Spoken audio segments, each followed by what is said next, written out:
Tuhanku Allah, lalu kemudian mereka istiqamah, tatanazzalu alaihimul malaika, maka para malaikat akan turun pada saat mereka menghadapi kematian. Malaikat bilang apa? Allah khaufun alaihim walahum yahzanun. Jangan mereka takut dan mereka sedih.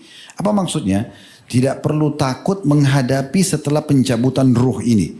Kita beberapa detik sebelum meninggal, teman-teman sekalian, nanti kalau kita hadapi, pasti kita hadapi mati itu ya.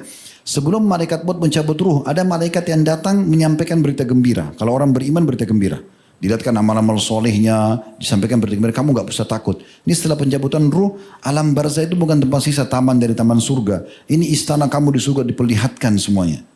Tidak usah takut dan tidak usah sedih. Makna sedih, coba antum lihat makna itu ya. Dalam Al-Quran, dalam hampir semua buku tafsir mengatakan yang sama. Tidak usah sedih terhadap keluarga dan harta yang kamu tinggalkan. Karena Allah yang mengurusnya. Gak usah kita pikir istri atau suami kalau kita meninggal nanti bagaimana, anak-anak bagaimana, warisan ini dibagi adil atau tidak. Bukan urusan kita. Tulis wasiat boleh. Bagi warisan ini sesuai dengan syariat. Dan segala macam itu boleh. Gak ada masalah gitu ya.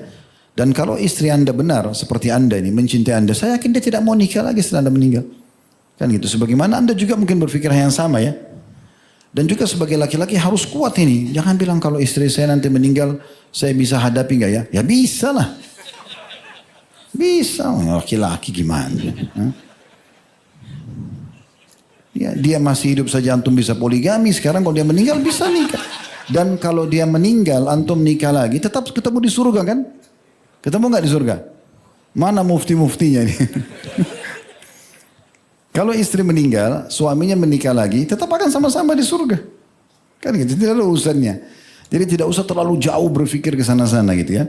Tugas kita menjadi suami sebatas hidup. Jadi ayah sebatas hidup. Saya bilang sama istri saya ini menjadi suami hanya selama saya hidup loh. Saya tanggung jawab. Selepas itu saya tidak tahu lagi urusan, bukan urusan saya itu. Mau terjadi apa itu urusan mereka sama Allah SWT. Sebagaimana juga kalau dia meninggal, saya pun sama. Dia tidak ada urusan lagi. Tugas menjadi istri, menjadi ibu hanya semasa hidup. Tidak usah lebih dari itu menjangkau batas. Itu kan ajal. Itu batas amal kita di situ, batas tugas kita sudah selesai, yang sebenarnya nggak usah pikirkan. Allahu a'lam. Ya. Baik. Pertanyaan terakhir untuk malam ini Ustaz. Dari username Saiful Islam. Jangan orang takut lagi.